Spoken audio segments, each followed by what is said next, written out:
Hello दोस्तों, इस video में केस स्टडी इंटर्नशिप डायरी बनाना सीखेंगे। डीएलएड फर्स्ट ईयर और सेकंड ईयर के लिए सेम ही फॉर्मेट रहता है, तो कोई दिक्कत समस्या नहीं है। फर्स्ट ईयर के लिए भी आप इस वीडियो को देख करके डायरी बना सकते हैं और सेकंड ईयर के लिए भी बना सकते हैं। अपना सेशन यहाँ पर ऐड करेंगे, आप अपना नाम यहाँ पर डालेंगे और यहाँ पर आपको डायरी फिल करने के बाद में कंप्लीट इधर आपको प्रिंसिपल सर के सिग्नेचर करवाने हैं और ये आपको स्कूल से करवाने हैं जिसमें आप इंटर्नशिप कर रहे हैं, जो स्कूल आपको अलॉट हुआ है। अब यहाँ पर देखिए, इस डायरी को केस स्टडी डायरी भी कहते हैं, इसको सर्वे फाइल भी कहते हैं, इसको प्रोजेक्ट फाइल भी कहते हैं। तो अलग अलग नामों से ये डायरी जानी जाती है, पर यहाँ पर बात हो रही है सर्वे में या प्रोजेक्ट में या केस स्टडी में एक स्टूडेंट का सर्वे करना होता है। उसके अधिगम में आ रही कठिनाइयों के बारे में जानना होता है, गुण दोष उद्देश्य आदि जानने होते हैं, व्यक्तिगत अध्ययन के क्रमांक आदि जानते हुए उसकी समस्याएं, समस्या की प्रकृति, विद्यार्थी के विचार, छात्रा के माता पिता और मित्रों से बातचीत करके और उसकी जो सारी चीज़ें दिनचर्या है उनके बारे में, अभिरुचियों के बारे में जानना है, भावी उसकी कल्पनाओं के बारे में जानना है, भविष्य हेतु उनकी जो तैयारियां हैं, जो योजनाएं हैं उनके बारे में जानना है।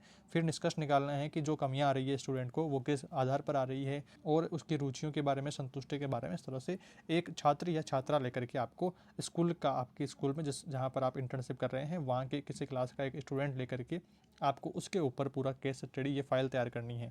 इधर जो पृष्ठ संख्या वाला है ये आप डायरी फिल करने के बाद में डालना कि आपके एक दो पेज आगे पीछे हो तो आप पृष्ठ संख्या ठीक से डाल सकें। और अंतिम 10वां बिंदु आपको सुधारात्मक सुझावों को लेकर के डालना है कि जो छात्र छात्रा में आपको कमियां नजर आई है तो उन्हें आप किस तरह से सुधार सकते हैं या उसे क्या करना चाहिए कि वो उनको सुधारे। तो इस तरह के सुझाव आप अपने देंगे। तो ये 10 पॉइंट पर अपनी डायरी बनेगी। इसका पहला पेज शुरुआत होता है व्यक्तिक अध्ययन पद्धति या केस स्टडी मेथड को लेकर के। इस विधि के द्वारा व्यक्तित्व के गुण दोषों तथा असमानताओं का अध्ययन किया जाता है। इस विधि के माध्यम से व्यक्ति विशेष के संबंध में पूरी जानकारी प्राप्त की जाती है। इस अध्ययन पद्धति में एक व्यक्ति, एक परिवार, एक संस्था, संस्कृति, समूह और एक समस्त समुदाय भी अध्ययन का एक विषय हो सकता है। इस विधि में आपराधिक मानसिक रोग से ग्रसित, झगड़ालू, समाज विरोधी कार्य करने वाले, समस्या से ग्रसित बालक के सुधार के लिए उसके पूर्व के इतिहास को स्वयं, उससे और उसके माता पिता से, अध्यापकों से, उसके मित्रों से तथा उसके आस पड़ोस के लोगों से पूछताछ करके और तथ्यों का संग्रह करके इस फाइल को कंप्लीट करना होता है और विस्तार से उसकी समस्याओं को समझा जाता है। और इस प्रकार के अध्ययन द्वारा बालक की समस्या के कारण जान करके उन्हें दूर करने का प्रयास रहता है, असामान्य व्यवहार में सुधार लाने के प्रयास रहते हैं। तो ये हमारी केस स्टडी फाइल का संदर्भ बिंदु हो गया है कि इन सारे फॉर्मेट को हमें फॉलो करना है। और जो व्यक्ति अध्ययन, जो केस स्टडी है होती क्या है, तो वो आपने यहाँ पर समझ लिया। तो पहले पेज में आपको ये मेंशन करना है। इसके बाद में अगले पेज में आपको व्यक्तिगत अध्ययन पद्धति के गुणों को मेंशन करना है कि केस स्टडी फाइल तैयार क्यों करी जाती है। पहला बिंदु आता है व्यक्तिगत अध्ययन विधि में कई प्रकट तथा अप्रकट व्यवहार संबंधित तथ्यों की जानकारी प्राप्त की जाती है। एक दूसरा बिंदु आता है कि यह विधि बालकों के व्यवहार का अध्ययन करके प्रत्यक्ष रूप से और गहन रूप से करती है कि आप प्रत्यक्ष जान पाएंगे, जो आंकड़े आप जुटाएंगे छात्र छात्रा के प्रति कि उसको अध्ययन में जो समस्याएं आ रही हैं उनके बारे में, तो गहन रूप से आप उनके बारे में जान पाएंगे और उसका समाधान ठीक से कर पाएंगे। तीसरा बिंदु, इस विधि के माध्यम से बालकों के उपचारात्मक शिक्षण, मार्गदर्शन तथा परामर्श में सहायता उनको मिलेगी। और चौथा बिंदु, व्यक्तिक अध्ययन विधि विशिष्ट बालकों के व्यवहार को समझने में सहायक होती है। पांचवा बिंदु, इस विधि के द्वारा व्यक्तिक घटना या स्थिति की भूतकालिक अवस्था का ज्ञान विभिन्न स्रोतों से प्राप्त किया जा सकता है और भूतकालीन क्रम को समझे बिना ही बालक की समस्याओं का उपाय नहीं किया जा सकता है। तो केस स्टडी फाइल जरूरी क्यों है? बालक की समस्याओं की रियलिटी जानने के लिए और उनको अच्छे प्रकार से भली भांति समझने के लिए। तो ये 5 बिंदु यहाँ मेंशन करने हैं दूसरे पेज में। तीसरे पेज में आगे आपको मेंशन करना है व्यक्तिक अध्ययन पद्धति के दोषों को यहाँ पर मेंशन करना है, जिसमें पहला बिंदु डालना है व्यक्तिक अध्ययन कार्य एक तकनीकी कार्य है। इसे ठीक प्रकार से संपादित करने के लिए उत्तम प्रशिक्षण की आवश्यकता होती है। अगला दूसरा बिंदु यहाँ पर है कि इस अध्ययन सूचना के स्रोत काफ़ी ज़्यादा क्षेत्र में फैले होते हैं, अतः सूचनाएं एकत्रित करना आसान नहीं होता है। तीसरा बिंदु है कि व्यक्तिक अध्ययन विधि से प्राप्त निष्कर्ष कम वैध और विश्वसनीय होता है। चौथा बिंदु इसमें मेंशन करना है कि इस विधि का प्रयोग क्षेत्र विशेष तक ही सीमित रहता है, केवल समस्यात्मक व्यक्तियों के व्यवहार के अध्ययन के लिए ही इस विधि का प्रयोग किया जाता है। और इसके बाद में 5वां बिंदु लिखना है कि इस विधि में नियंत्रित तथा व्यवस्थित परिस्थितियों में अध्ययन होना आवश्यक नहीं होता है। यह इस प्रकार के अध्ययन में वैज्ञानिकता का अभाव इसमें पाया जाता है। तो छात्र के अध्ययन को ठीक प्रकार से यूटिलाइज करने के लिए ये कुछ केस स्टडी के दोष रहते हैं जो आपको मेंशन करने हैं। उसके बाद में अगले पेज में इसके उद्देश्य डालने हैं, जिसमें पहला उद्देश्य है बालक की मनोवृत्तियों को जानना, मनोवृत्तियों में यहाँ पर डालना है, व्यक्तिक अध्ययन विधि का उद्देश्य बालक की मनोवृत्तियों को जानना होता है। इस विधि द्वारा बालक की मनोदशाओं और विशिष्ट व्यवहार को जाना जाता है और साथ ही इस व्यक्तिक अध्ययन विधि का उद्देश्य बालक के मन में चल रहे विचारों को जानना होता है। उसके बाद में दूसरा बिंदु बालक के व्यवहार में वांछित परिवर्तन लाना। तो इसमें मेंशन करना है कि व्यक्ति अध्ययन विधि का उद्देश्य क्या है, बालक के व्यवहार को जान करके उसमें आवश्यकतानुसार वांछित बदलाव लाना और इस विधि द्वारा बालक के असामान्य या विशेष व्यवहार में सुधार लाया जा सकता है। इसके बाद में आगे आपको तीसरा बिंदु डालना है बालक की रुचियों के विस्तार के बारे में। व्यक्तिगत अध्ययन विधि का उद्देश्य बालक की रुचियों को जानना भी होता है। तत्पश्चात उनकी रुचियों का विस्तार करने का प्रयास किया जा सकता है और इस विधि द्वारा एक बालक की रुचियों जैसे पढ़ाई में, खेल में आदि का गहन अध्ययन करके पता करा जाता है और उस फील्ड में उसको आगे बढ़ने के लिए प्रोत्साहित किया जाता है। ये सारी बात रही। चौथा बिंदु मेंशन करना है कि इसकी संपूर्ण जो जानकारी है बालक की और वो सारी उसके बारे में समाधान ढूंढना, उसकी कमियों को दूर करना। तो व्यक्ति अध्ययन विधि का उद्देश्य क्या है कि बालक विशेष की संपूर्ण जानकारी जानना होता है इसका उद्देश्य मेन तो, और यह संपूर्ण जानकारी उसके माता पिता, अध्यापक तथा उसके मित्रों से प्राप्त की जाती है। तत्पश्चात समस्याओं का समाधान ढूंढा जाता है और स्वयं बालक के विचारों को जानने का प्रयास भी किया जाता है। ये इस प्रकार से ये चौथा बिंदु हो गया है। इसके बाद में अगला पांचवा बिंदु है बालकों को उचित मार्गदर्शन देना। अब आपको सुधार क्या करना है कि व्यक्तिगत अध्ययन विधि का एक उद्देश्य बालक की समस्याओं को जानकर के उसके लिए उचित मार्गदर्शन देना होता है। यह मार्गदर्शन बालक के माता पिता तथा अध्यापकों के द्वारा दिया जाना चाहिए। बालक को भविष्य में सफलता प्राप्त करने के लिए प्रोत्साहित किया जाना चाहिए और जिससे वह बिना किसी झिझक के आगे बढ़ने का प्रयास कर सके। यहाँ पर डबल बार हो गया आगे, तो आगे बढ़ने का प्रयास करें। ये सारी बातें मेंशन करनी है। इसके बाद में छठा बिंदु बालकों को सामाजिक प्राणी बनाना। तो बालक को एक स्वतंत्र सामाजिक प्राणी बनाना और व्यक्तिगत अध्ययन का ये क्या है, उद्देश्य में से एक है। और इस विधि के द्वारा हम बालक के समाज के प्रति क्या विचार हैं, जो क्या जिम्मेदारियां हैं, उनको सिखाएं और सामाजिक प्राणी के कार्यों और कर्तव्यों के बारे में अवगत करवाएं, बता सकते हैं। तो ये बिंदु हो गया। इसके बाद में अगला टॉपिक अपना आता है व्यक्तिगत अध्ययन क्रमांक। व्यक्तिगत अध्ययन क्रमांक में आपको एक स्टूडेंट के ऊपर, अब आपको केस स्टडी जो फाइल में मेंशन करना है कि स्टूडेंट का डाटा, छात्र छात्रा कोई भी आप ले सकते हैं, एक जिसकी जानकारी आपको इजीली अवेलेबल हो जाए। तो अपने आसपास की जो भी उस स्कूल में जिसमें आप इंटर्नशिप करने का मौका मिला है, तो उस स्कूल की आपको एक छात्र या छात्रा का यहाँ पर केस स्टडी के लिए नाम मेंशन करना है, उसके पिता का नाम मेंशन करना है, माता का नाम मेंशन करना है, जन्म तिथि मेंशन करनी है, विद्यालय का नाम जिसमें आप इंटर्नशिप कर रहे हैं तो वो विद्यालय नाम डालना है, स्थायी पता छात्रा का डालना है, छात्र का डालना है या अध्ययनरत कक्षा उसकी डालनी है, और इसके बाद में विद्यार्थी की समस्या डालनी है कि उसको पढ़ाई में क्या सारी दिक्कतें आ रही है। अब ये जो छात्रा हर्षिता है तो इसकी समस्या है कि ये विद्यालय नहीं आती है। समस्या प्रारंभ का समय कब से हुआ, तो कब से विद्यालय नहीं आ रही है, तो जब से प्रवेश लिया है तभी से नहीं आ रही है। और पिता का व्यवसाय क्या है, पिता का व्यवसाय है कृषि। परिवार में सदस्य कितने, एक भाई है और बहन दो हैं। विद्यार्थी का व्यवहार कैसा है, तो अच्छा व्यवहार है। शिक्षक के साथ में व्यवहार कैसा है, तो अच्छा व्यवहार है। सहपाठियों के साथ में व्यवहार तो ठीक ठाक व्यवहार है। पड़ोसियों के साथ में व्यवहार तो ठीक ठाक है भाई, पड़ोसियों से भी कोई दुश्मनी नहीं है। शारीरिक स्थिति तो हष्ट पुष्ट है और मानसिक स्थिति वो भी अच्छी है। पढ़ाई के प्रति अभिवृत्ति तो सामान्य रुचि है पढ़ाई के प्रति। अंकन तिथि तो ये आप इंटर्नशिप के बीच की एक डेट डाल देंगे जहाँ पर आपने ये डायरी बनाना शुरू की। इंटर्नशिप के बीच की आपको डालना है कि उसी दौरान आपने ये सर्वे किया है। इसके बाद में पहला बिंदु यहाँ मेंशन करना है विद्यार्थी की समस्या के बारे में। तो विद्यार्थी की समस्या के बारे में अब आपको डिटेल से एक्सप्लेन करना है कि हर्षिता जो कक्षा 6 में पढ़ती है, इस बालिका की समस्या यह है कि यह नियमित रूप से विद्यालय नहीं आ पाती है। जब आती है तब मौका मिलने पर विद्यालय से भाग जाती है। तो इससे आप थोड़ा सा एक अच्छे रूप में लिख सकते हैं कि विद्यालय से जल्दी चली जाती है या लंच में चली जाती है, इस तरह से लिख देंगे। साथ ही अध्यापक द्वारा उसे कक्षा में बैठाने पर वह जोर जोर से रोने लग जाती है और वह अपने घर जाने की जिद करती है और उसका गृह कार्य भी पूर्ण नहीं रहता है। तो ये आप उसकी कमियां, उसकी समस्याएं लिख देंगे। समस्या की प्रकृति के बारे में दूसरा बिंदु डालेंगे कि हर्षिता की मुख्य समस्या क्या है, कि वह बीच कक्षा और विद्यालय से भाग जाती है और उसके साथ ही वह विद्यालय भी नियमित रूप से नहीं आती है और जिसके कारण उसकी पढ़ाई गंभीर रूप से बाधित हो रही है, प्रभावित हो रही है और कक्षा से भाग जाने के कारण उसका गृह कार्य भी पूर्ण नहीं रहता है। इसके बाद में आगे आपको मेंशन करना है कि यदि उचित मार्गदर्शन देकर के उसकी यह समस्या दूर नहीं की गई तो उसका भविष्य गंभीर रूप से प्रभावित हो सकता है और वह शिक्षा के अन्य जो विद्यार्थी हैं इनसे पिछड़ सकती है और उसका शिक्षा स्तर कम रह जाने से वह अपने मित्रों से अलग हो जाएगी और जब उसके मित्र उससे आगे निकल जाएंगे तो वह अकेली रह जाएगी। तो इस तरीके की बातें यहाँ पर मेंशन करनी है।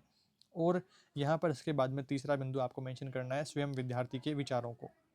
कि वह विद्यालय से क्यों चली जाती है और रेगुलर क्यों नहीं आ रही है, क्या कारण है। तो जब मैंने बिना किसी दबाव के छात्रा से विद्यालय से भाग जाने और रेगुलर ना आने के बारे में पूछा, तो वह विद्यालय में नियमित रूप से क्यों नहीं आती है, तो विद्यालय से क्यों भागती है, तब उसने झिझकते हुए बताया कि उसे पढ़ना और विद्यालय आना अच्छा नहीं लगता है, उसका पढ़ाई में मन भी नहीं लगता है, और उसने बताया कि उसे गृह कार्य करना भी रोचक और मज़ेदार नहीं लगता है।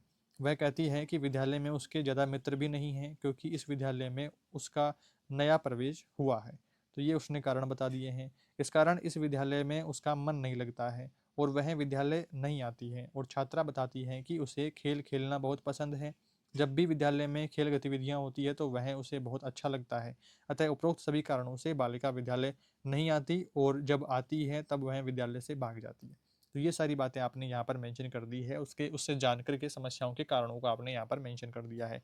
इसके बाद में विद्यार्थी के माता-पिता से आपने बात करी और उसका उनका फीडबैक आपने लिखा कि जैसे मैंने छात्रा के माता-पिता को बताया कि बालिका नियमित रूप से विद्यालय नहीं आ रही है और मौका मिलने पर विद्यालय से भाग जाती है, जब भी विद्यालय आती है तो उसके माता-पिता ने कहा कि वह परिवार में सभी की लाडली है। उसके अच्छे व्यवहार व बड़ों का आदर सम्मान करने के कारण ही सभी सदस्य उसकी इच्छाएँ पूरी करते हैं, तो उसके ऊपर कोई दबाव नहीं है। बालिका के माता-पिता का कहना है कि उसे घर पर सभी सुख-सुविधाएँ मिलती हैं, जिस कारण उसे घर से मोह हो गया है और विद्यालय नहीं जाने की बुरी आदत लग गई है। उन्होंने बताया कि हम बालिका को पर्याप्त समय नहीं दे पाते हैं, परंतु फिर भी हम उसे शिक्षा और विद्यालय के महत्व के बारे में बताते हैं और समझाते हैं कि हम उसे विद्यालय जाने और पूरे समय रहने के लिए प्रोत्साहित भी करते हैं। तो पॉजिटिव फीडबैक उसके माता-पिता ने दिया है। अगला बिंदु आपको डालना है विद्यार्थी की मित्रों से बातचीत करने पर कि उसका नेचर कैसा है, जो छात्रा ने बताया है, क्या सच बताया है या वो झूठ बोल रही है। तो ये सारी बातें मित्रों से पता चलेगी। तो छात्रों के मित्रों से वार्ता करने पर उन्होंने बताया कि हर्षिता का व्यवहार अच्छा और मिलनसार है। वह सभी गुरुजनों का आदर सम्मान करती है, परंतु वह नियमित रूप से विद्यालय नहीं आती है और जब आती है तो वह कक्षा के बीच में ही भाग जाती है और उसका यह एकमात्र अवगुण है। इसमें उसके मित्रों ने बहुत बताया कि वह खेल में बहुत अच्छी है और निपुण है, जिस कारण वह हमेशा खेल में जीतती है और सभी के साथ में उसका अच्छा व्यवहार भी रहता है। इसके बाद में अगला बिंदु आपको मेंशन करना है विद्यार्थी की अभिरुचियों के बारे में। तो छात्रा से बात करने पर उसने स्वयं को अच्छी और बुरी लगने वाली चीज़ों के बारे में बताया। उसने बताया कि उसे विभिन्न तरह के खेल खेलना पसंद है, जिसके लिए आपको एक सारणी बना देनी है। तो यहाँ पर सारणी में मेंशन करना है पहला बिंदु, तुम बड़ी होकर के क्या बनना चाहती हो, जैसे आपने प्रश्न पूछा तो आपने 3-4 ऑप्शन उसके सामने डाले, तो वह डॉक्टर बनना चाहती है भाई। और तुम्हें कौन-सा खेल पसंद है, तो 3-4 ऑप्शन आपने डाले, तो यहाँ पर खो-खो खेलना उसको ज़्यादा पसंद है। तुम्हें कौन-सा विषय पढ़ना पसंद है, तो उसे विज्ञान पढ़ना पसंद है, ऐसे 3-4 आपने एग्ज़ाम्पल दिए उसके सामने। और तुम्हें घर पर सबसे अच्छा कौन लगता है, तो पिता उसको सबसे ज़्यादा अच्छा लगते हैं। और 5वां प्रश्न पूछा गया, तुम्हें कौन-सा रंग सबसे ज़्यादा पसंद है, तो हरा रंग पसंद है या गुलाबी रंग पसंद कर सकते हैं आप, जो भी आपकी इच्छा हो। तो तुम्हें गुस्सा कब आता है, तो मनचाही वस्तु ना मिलने पर गुस्सा आता है, बात ना मानने पर, चिढ़ाने पर, या इस तरह से आप एग्जाम्पल देकर के पूछेंगे तो छात्रा सही से जवाब दे पाएगी इस तरह से। और किस में रुचि है आपकी, तो नृत्य में, संगीत में, पढ़ने में या अन्य में, तो नृत्य में ज़्यादा रुचि है और खेलने में रुचि है, इस तरह से। तो ये सारी बातें, ये सारे प्रश्न पूछे गए और इस प्रकार से ये पेज कंप्लीट होता है। उसे कहानियों की पुस्तकें और विज्ञान विषय पढ़ना अच्छा लगता है, उसकी चित्रकला में भी रुचि है और अभिनय करना भी उसको पसंद है। खेलों के साथ साथ ये सारे काम भी हैं। अगला बिंदु आपको मेंशन करना है विद्यार्थी की भावी कल्पनाओं के बारे में कि वह अपना फ्यूचर किस तरह से देखती है। तो बालिका की भावी जो कल्पनाएं हैं वह बहुत प्रभावी है और वह पढ़ने में ठीक ठाक होते हुए भी अपने परिवार का नाम रोशन करने के लिए डॉक्टर बनना चाहती है। वह चाहती है कि वह बड़ी होकर के उच्च पद हासिल करे, जिससे परिवार को समाज में नाम सम्मान मिले, और बालिका चाहती है कि वह समाज में एक इज्जतदार व्यक्ति बने। बालिका की विज्ञान विषय में काफ़ी रुचि है, इस कारण वह एक डॉक्टर बनना चाहती है और वह कहती है कि वह एक डॉक्टर की भूमिका लोगों के मन में बहुत सम्मानजनक होती है। बालिका को खेल खेलना और चित्र बनाना बहुत पसंद है और उसे अभिनय करना भी अच्छा लगता है। तो ये सारे आपने बालक बालिका की खूबियाँ यहाँ पर मेंशन करनी है इस तरह से। और अगला बिंदु छात्रा के भविष्य के लिए की गई तैयारियों के बारे में मेंशन करना है कि प्राप्त अध्ययन से पता चलता है कि छात्रा अपने भविष्य के बारे में अच्छी तरह से सोचती है। वह एक उत्तम और व्यवस्थित भविष्य की कल्पना करती है। छात्रा के उज्जवल भविष्य के लिए माता-पिता और शिक्षकों और स्वयं छात्रा द्वारा निम्नलिखित तैयारियां की गई है। अब वो क्या-क्या तैयारी की गई है, तो पहला बिंदु यहाँ मेंशन करना है कि शिक्षक छात्रों को विद्यालय आने के लिए प्रोत्साहित करते हैं और उसे शिक्षा का महत्व बताते हैं तथा उसका उचित मार्गदर्शन भी करते हैं। दूसरा बिंदु, शिक्षक द्वारा छात्रा को गतिविधियों के माध्यम से पढ़ाया जाता है जिससे कि उसकी पढ़ाई में रुचि बढ़े, साथ ही उसका सतत मूल्यांकन भी किया जाता है। तो ये भी ट्रैकिंग रहती है कि वो कितना सीख रही है। उसके बाद में माता पिता द्वारा उसका मार्गदर्शन भी किया जाता है और जीवन मूल्य को भी बताया जाता है, जीवन मूल्य की बातें भी बताई जाती हैं। चौथा बिंदु डालना है कि छात्रा की अभिरुचियों को बढ़ावा दिया जाता है और उसके अवगुणों को दूर करने का भी प्रयास किया जा रहा है। इस तरह से पॉजिटिव और नेगेटिव सारे बिंदु आपको मेंशन कर देने हैं। उसके बाद में प्राप्त उत्तरों से निष्कर्ष क्या निकला है, तो विद्यार्थी से प्राप्त उत्तरों से निष्कर्ष जो निकला है ना, पहला बिंदु क्या रहेगा, विद्यार्थी से प्राप्त जो उत्तर हैं उनसे क्या निष्कर्ष निकला कि छात्रा का विद्यालय में मन नहीं लगता है। उसकी पढ़ने में सो धीरे धीरे रुचि बढ़ रही है, परंतु ज़्यादा मित्र न होने के कारण वह विद्यालय से पलायन कर रही है। उसके बाद में विद्यार्थी के मित्रों से प्राप्त निष्कर्ष क्या निकला है, तो वे छात्रा के व्यवहार को अच्छा और मिलनसार मानते हैं। उनके अनुसार रुचि के अभाव के कारण वह विद्यालय नहीं आ रही है और वह एक प्रतिभाशाली बालिका है, ये बात पता चली। और उसके बाद में माता पिता से प्राप्त जानकारी से क्या निष्कर्ष निकला कि उनके अनुसार बचपन से ही, बचपन यहाँ च ही आएगा, एक आधा च नहीं आएगा, बचपन, तो लाड दुलार मिलने के कारण छात्रा मनमर्जी करने लग गई और जो कि गलत है। उसके बाद में दूसरा बिंदु, व्यस्त होने के कारण माता पिता पूरा ध्यान नहीं दे पाते हैं, तो ये एक कमी रही है। उसके बाद में तीसरा बिंदु आपको डालना है शिक्षक रुचि के बारे में। तो छात्रा के शिक्षकों के द्वारा उसकी पढ़ाई में रुचि बढ़ाने के लिए गतिविधि आधारित शिक्षण दिया जा रहा है और उसे उचित प्रोत्साहन भी दिया जा रहा है और मार्गदर्शन भी किया जा रहा है। अध्यापक उसके माता पिता से नियमित संपर्क रखते हैं, उसे विद्यालय तथा शिक्षा के महत्व के बारे में बताते हैं और उसका सतत और व्यापक मूल्यांकन भी किया जाता है। इसके बाद में आगे आपको मेंशन करना है कि उसके लिए मित्र बनाने का प्रयास भी करते हैं और उसके साथ स्नेहपूर्ण व्यवहार भी करते हैं कि जिससे वह रेगुलर विद्यालय आने लगे। उसके बाद में 11वां बिंदु संतुष्टि को लेकर के डालना है, जिसमें मेंशन करना है कि विद्यार्थी को अभिभावक, शिक्षकों और सहपाठियों द्वारा उचित निर्देश देने के बाद में भी और विभिन्न प्रयासों के बाद में भी बालिका की विद्यालय से भागने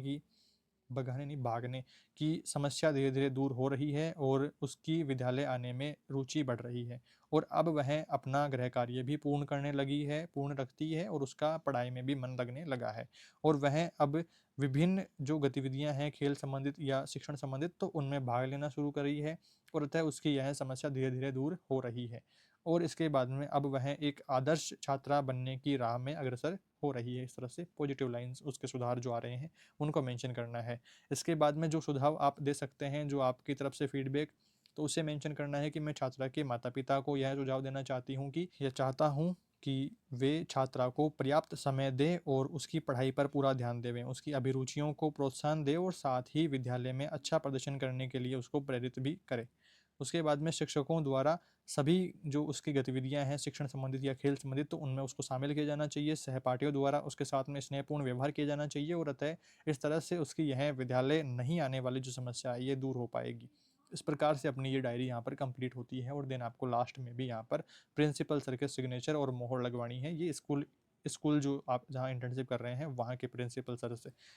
ये इस प्रकार से आपकी case study internship diary complete होती है। तो आप इस वीडियो को देख करके सेम टू सेम अपनी डायरी को कॉपी कर सकते हैं। इसकी पीडीएफ भी मैंने टेलीग्राम चैनल पर शेयर कर दी है, तो डिस्क्रिप्शन में लिंक मैं डाल दूंगा पीडीएफ का, तो आप पीडीएफ डाउनलोड करके वहाँ से बना सकते हैं, बना लेंगे। बेस्ट क्वालिटी पीडीएफ है तो कोई दिक्कत समस्या नहीं होनी चाहिए। किसी लाइन विशेष में कोई दिक्कत समस्या हो देन आप कमेंट करके बताएंगे, कमेंट रिप्लाई देकर के आपके डाउट्स को दूर करने की कोशिश रहेगी। बाकी कोई भी लाइन, कोई भी टॉपिक आप अगर खुद से मॉडिफाई करना चाहते हैं, करना कि आपकी इच्छा है तो आप कर लीजिएगा, कोई दिक्कत समस्या नहीं है। ऐसा नहीं है कि आप यहाँ इसको सेम टू सेम कॉपी करेंगे तभी काम सही रहेगा।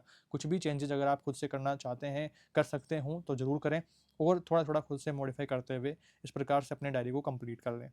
और आपके सेकंड ईयर और फर्स्ट ईयर की बाकी सभी डायरियाँ भी चैनल पर वीडियोज़ अवेलेबल हैं और पीडीएफ भी मैंने टेलीग्राम चैनल पर शेयर कर दी है, तो प्लेलिस्ट से आप वीडियो देख लेंगे। और जो टेलीग्राम यूज करते हैं तो अपने चैनल से जरूर ज्वाइन हो जाएंगे। डिस्क्रिप्शन में आपको लिंक मिल जाएगा, लोक में स्टडी चैनल का नाम है अपने टेलीग्राम चैनल का, तो आपको ईजिली मिल जाने वाला है। डिस्क्रिप्शन में लिंक दिया हुआ है, तो जरूर ज्वाइन कर लेंगे। बाकी आपके कोई भी सवाल हो, कोई भी सुझाव हो तो कमेंट्स में बताएंगे। इस वीडियो में इतना ही दोस्तों, जल्दी मिलेंगे एक नई वीडियो में कुछ नई जानकारियों के साथ। Thank you for watching this video.